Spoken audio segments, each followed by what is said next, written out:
All right, welcome back to Lag Demon Programming, and this is the compiler design course.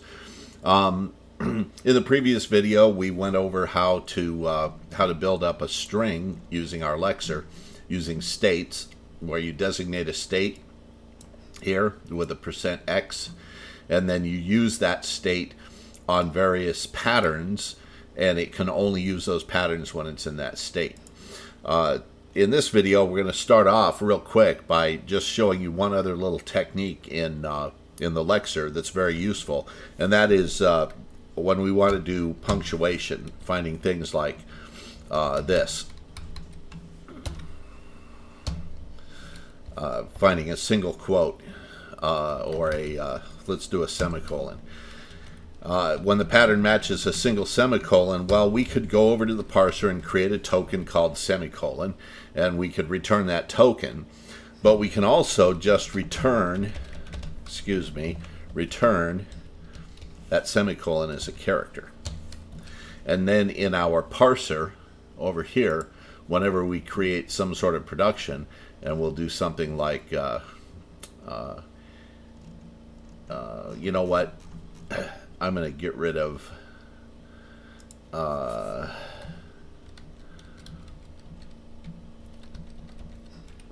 statement can be, I'm going to get rid of all this. I'm not going to get rid of the expressions. We'll find use for those expressions here, and we'll add variables to them. So a statement could be, a program statement could be something like this. We could have a room followed by a room followed by an ident, say, followed by a semicolon. So I just wanted to show you how this works. Since we're just returning the semicolon as the token, we don't need to come up here and create any kind of a token for a semicolon. We can just use the semicolon, and this in many ways is very readable. Now, we're not going to do this. We're not going to use the semicolon in that way, but as we use different punctuations for different purposes, we're going to put them in here. We'll put them in like this, and we'll just use the punctuation directly, and that way we can make the nice format using the punctuation like this, which is very readable and easier than dealing with a token. Okay. We want to start putting together the language that is going to create our dungeon. So let's do this. Let's go here into game. Into game. Now let's do it in the top level. New file. And I'm just going to call this my dungeon dot, and we'll use DNG for the extension. And this is our source file for our language. So what I'm going to do before I try to design a language is I'm going to write what I think that language should look like. And I think we need to do something like this. I think we need to have a keyword called dungeon that tells it that we're starting to build a dungeon, and that needs to have an identifier. We can call this something like, and we can make it use allow case in here. We can call this something like overworld. And then we have a dungeon. Do I want to put a semicolon at the end of it to say that's a completed statement? Maybe. I don't know if I like that. Dungeon overworld specifies that we're starting to process a dungeon called overworld, and that this file, for now at least, this file contains all of dungeon overworld. And you know what? I think I am going to end these kinds of statements with a semicolon. The dungeon has to contain rooms. Well, what is a room? a room is an identifier. Really, it's going to be an object, but its internal identifier is what determines what it is. And so I'm thinking to kind of simplify the way things work, we could create a thing called rooms, and that could be some kind of a list. And we'll put that list, and we'll end this in a semicolon too. We'll put that list in angle brackets, and we'll give it some rooms. So we'll have a room whose identifier is lobby. You know what? This overworld up here is an identifier, and I'm just going to do it in all lowercase, and maybe with an underscore, because it's an identifier. It's not something we would display to the user, and neither are these. And then they would be separated by commas. So we could have a lobby, then we could have off the lobby we could have a hall, we could have we could have a cell 1. These are prison cells. Cell 2. We could have a torture chamber.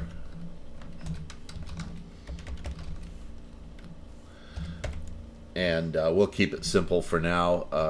And we could have a execution room.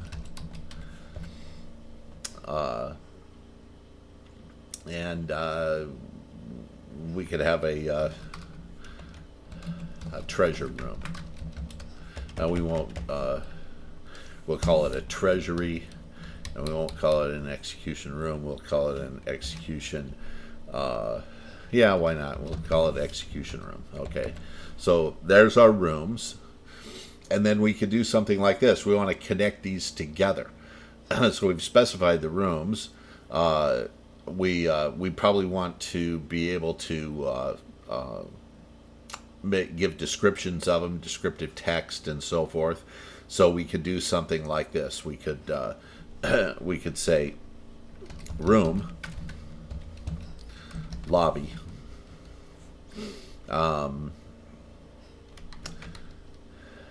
colon. Then we could say description. No, we'll call it name. And this would be like the display name that we would show to the user, so we can call it a little nicer. We'll put it in uppercase, lobby.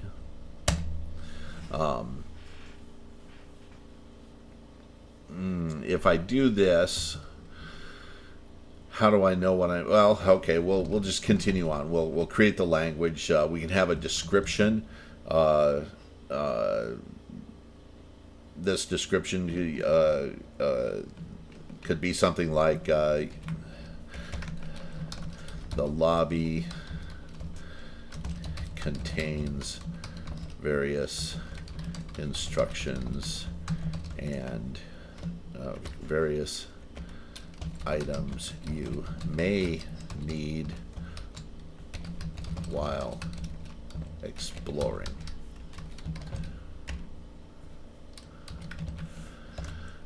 So that would be a name and a description for a lobby. We'll put a semicolon at the end of that too. And then we could have exits. And exits can be another list. And the exit from this is just to, we'll make it like this. We'll send it to cell 1, cell 2, and treasury, semicolon. Okay, so room, cell 1 has a name, prison cell.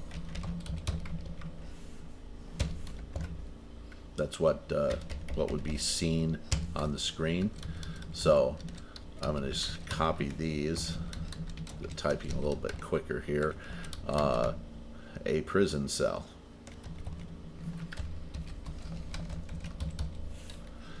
and it has an exit maybe just back to the lobby.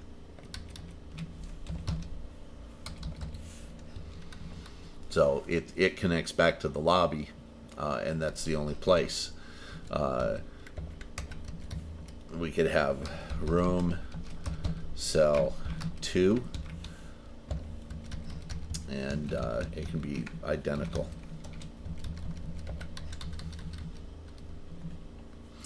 And then what else do we have? So we have an execution room, and maybe you get to the execution room from the torture chamber. And you get to the torture chamber from, well, I guess the way we've done this, you would have to go through the torture chamber from the lobby. So actually, let's put the torture chamber here. Oops. Torture chamber coming off the lobby, and then the torture chamber room. So room, torture chamber, name,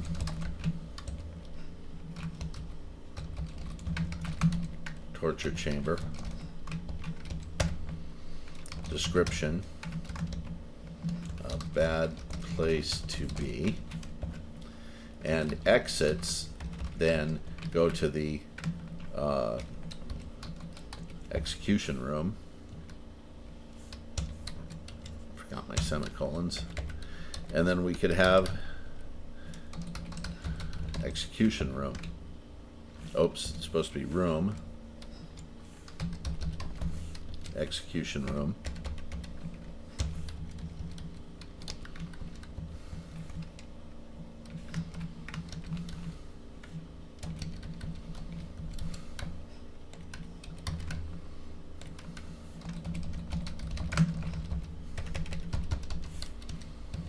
A very, very bad place to be. And exits are to the treasury, and also to the torture chamber. And the torture chamber goes to the execution room, but it also goes back to what? The lobby? The torture chamber was off the lobby? Yeah. So I think that connects everything up, and it's a clean, relatively simple language, and I think we can parse this in pieces fairly easily. So let's look at how we would go about parsing this. So to do this, I'm going to pull this. Actually, here's our parser. I'm going to pull this over here. No, I got that backwards. I'm going to pull it. Let's put it back. I'm going to pull this one over here. There. So we can look at this while we're figuring out what we want this program to be like. So this is going to be building a dungeon. So I'm not going to call this program or statement. And in fact, we're using different keywords. So we've got the plus, minus, multiply. I put a lot of brace stuff in here. Probably don't. So we could do multiply, add, subtract, divide, and all that could be done with tokens the same way we did them. And maybe we'll update that. So we don't need, well, we probably need room and door, but I think I'll name these differently. String and text. Text is something we have to set up similar to what we did with string. We've got floats. And we've got our tokens. All right. So actually our start symbol, we're going to make it be a dungeon. And so what does a dungeon consist of? Well, it consists of the keyword, and I'm going to do this like this. We'll call it token dungeon, which is our keyword. Actually, you know what? We'll call it KW dungeon, followed by an identifier, followed by a, well, is it that's the start of it. Actually, what we need to do is think about this. So the very first thing it should see is dungeon identifier semicolon. So it's going to a file dungeon is going to have that. It's going to have then a rooms list to specify what the rooms are, and then each one of those rooms defined. So let's work it from the bottom up maybe a little bit.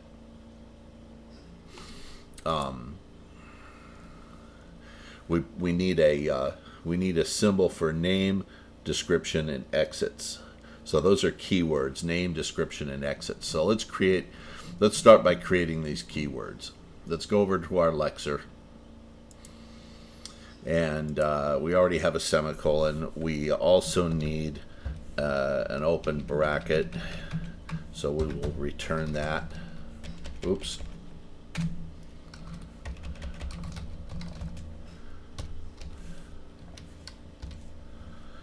And we need a close bracket.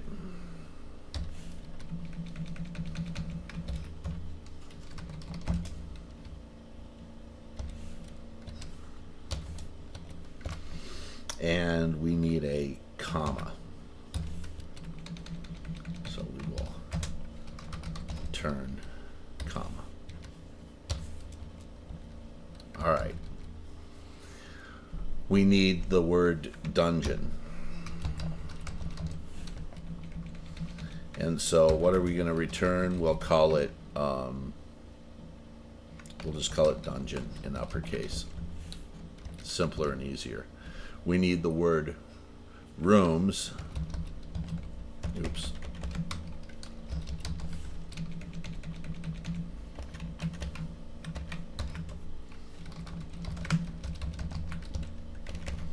Turn rooms. We need identifier. We need to do an ident. So we've got an ident pattern up here. So we'll just do that one as well. And remember, that needs to be last. So what we'll do is go ident, so an identifier, and we will return ident. I believe I have that token already, although it might be named a little differently. Let's go check.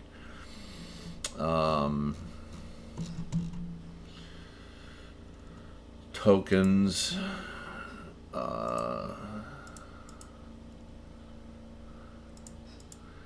It doesn't look like float val, int val, string description. We don't have description in here. So let's go up here and go percent token. What did we have? Dungeon rooms ident so far. Rooms, but ident needs to be one. Oh, we've already got ident right there as a string. Okay, that's good. Description I took away so far, so we don't have that down here.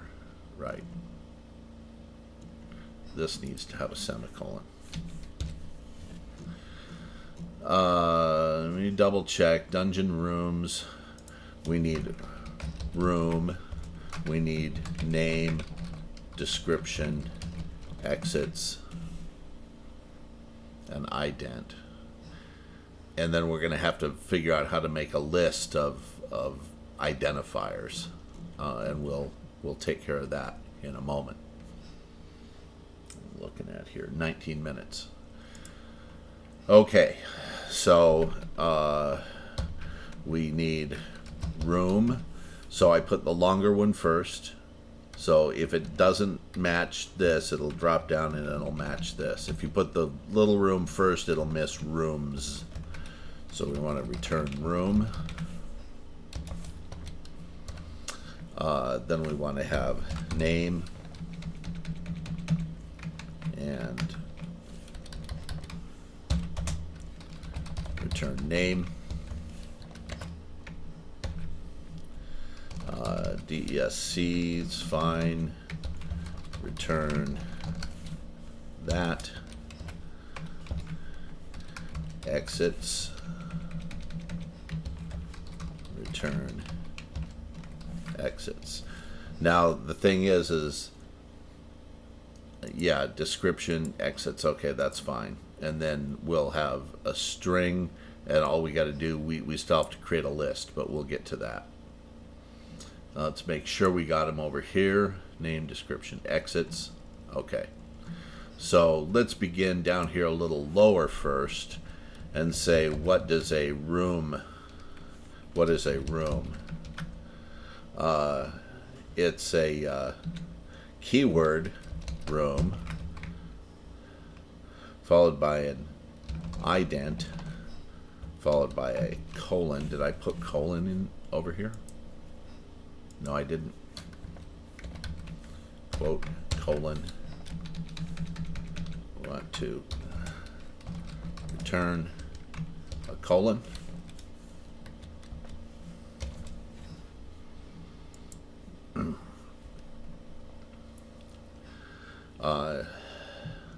Followed by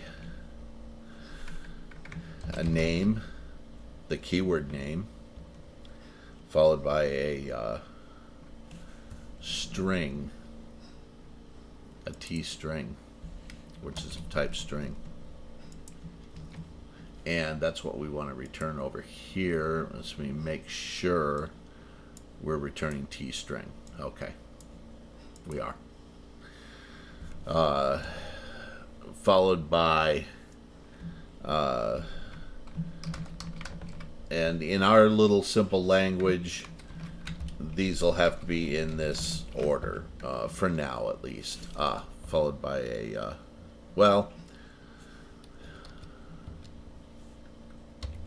semicolon. Followed by a semicolon. Yeah. And then, we don't want vertical lines on this. Okay.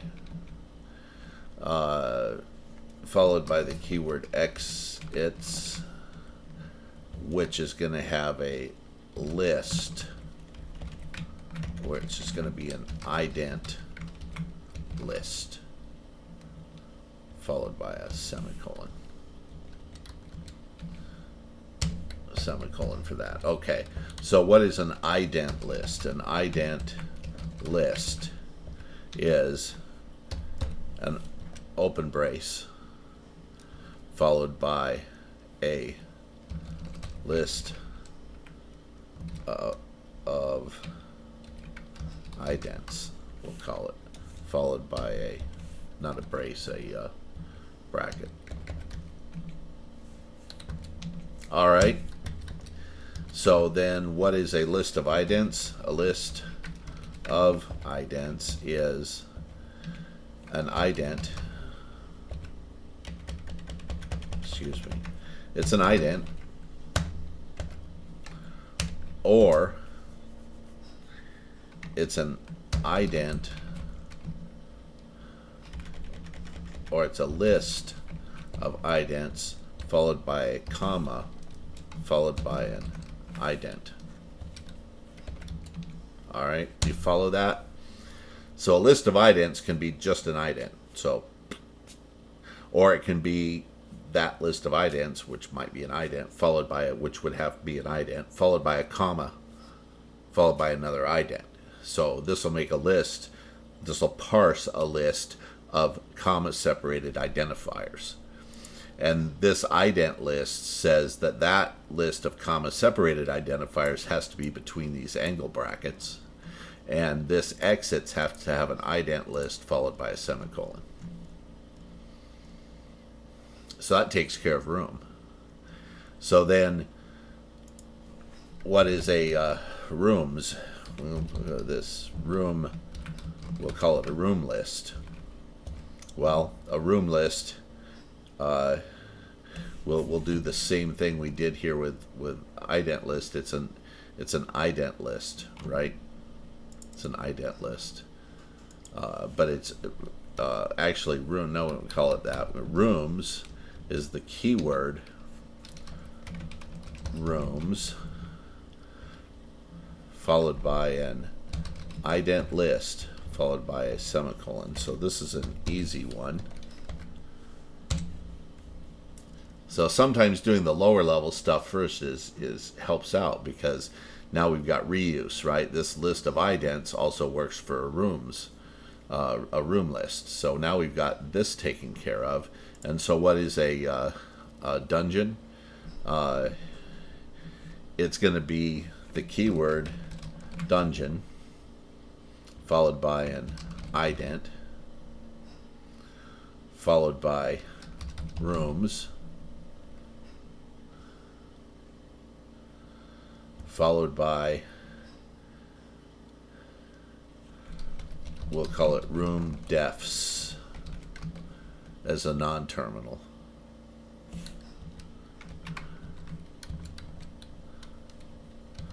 And so now we have to have room defs. And room defs, we already have a single room def, this room ident with all this stuff. So room defs is a room,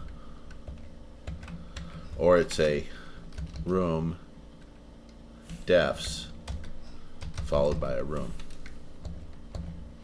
So that gives now recursively a list of rooms. So now the question is, can this successfully parse that without errors? Even though we don't have any productions, and that's okay. We've got some productions down here, but we're not using any of this stuff. So let's first see if this builds. And of course, we got a problem. What have we got a problem with? TC parent is used, but is not defined. So we're going to go back to here. This is a good point to refactor something. We'll have this, and we will return this. Let's just copy this whole thing and change this to this, and this here to this. And now let's go over here and let's take a look at our expressions. We could do the plus, minus, multiply, and everything, but we'll do this and just make it an open parenthesis. I really hate it when they do that. Open parentheses.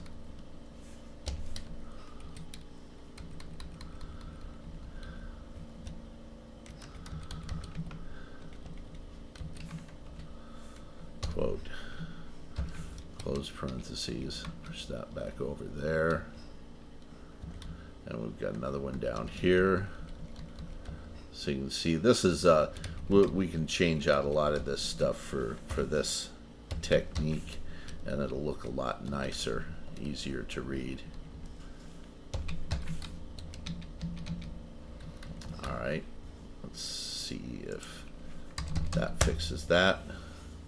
It appears to have fixed it. So now, what do we need to do? And I think these are just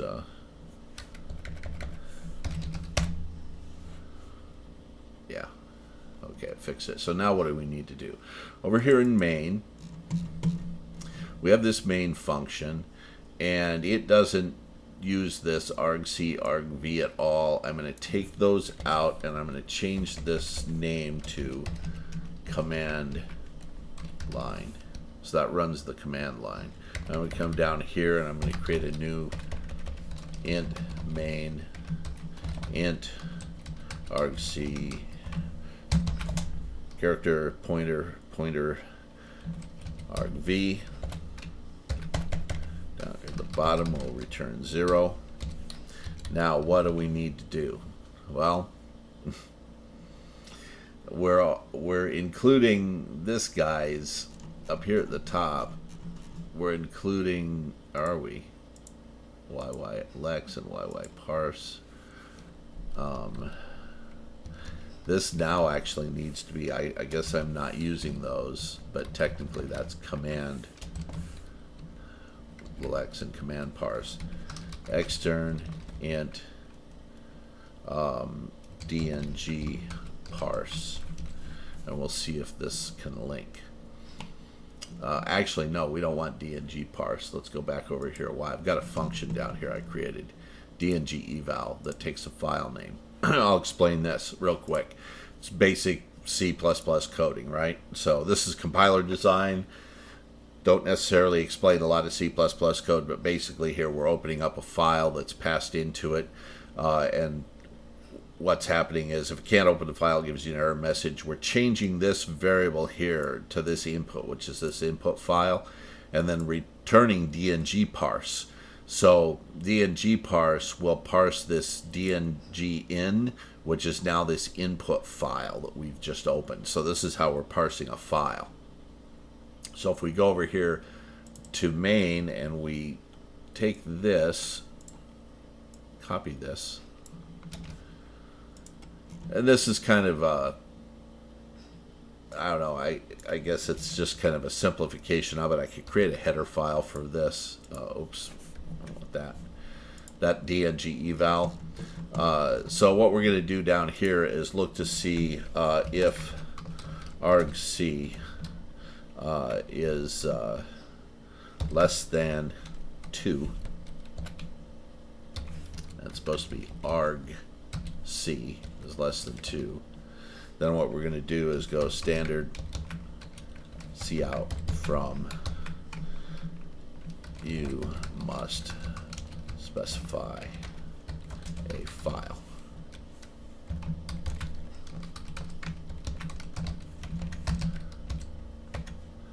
And L.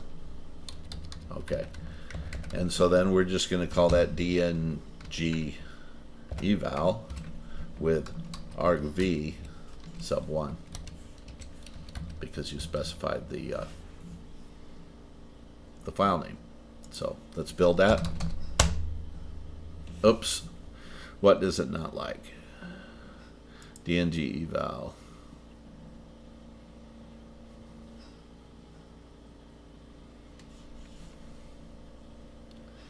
Undefined reference to, that's because here we need to specify dungeon. That's what we called it, right? Yes. So why did we need to specify that? So it compiled. Here in our game, this target link libraries tells it what libraries to link in. So we've specified here that this function is extern. So that means it needs to find it in some other linkage file that gets linked in, and the CMake lists file tells it to find this dungeon library that we created here, which if you look in build under dungeon is that file right there, livedungeon.a. And so CMake finds that automatically for you and builds it. So let's try to run this. .slant game, and the first thing it does is core dump. Oh, little mistake. I should have put a return right here. In fact, let's do a return exit failure.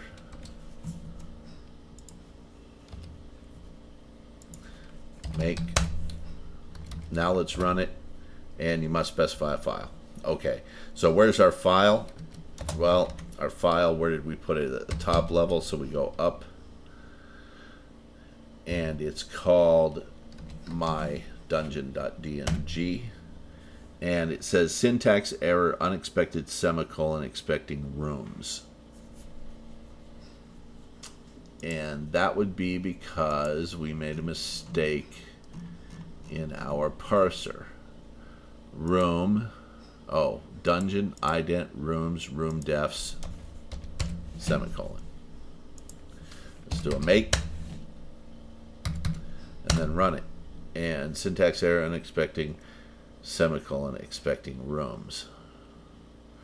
Room def, rooms, the semicolon belonged here. So I should have put this room defs kind of down below. So we get dungeon ident room semicolon, dungeon ident, let's get this right, semicolon, then rooms,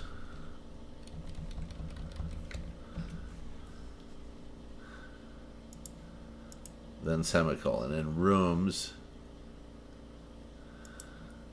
ends in a semicolon. That ends in a semicolon. Okay, let's do a make, and then this.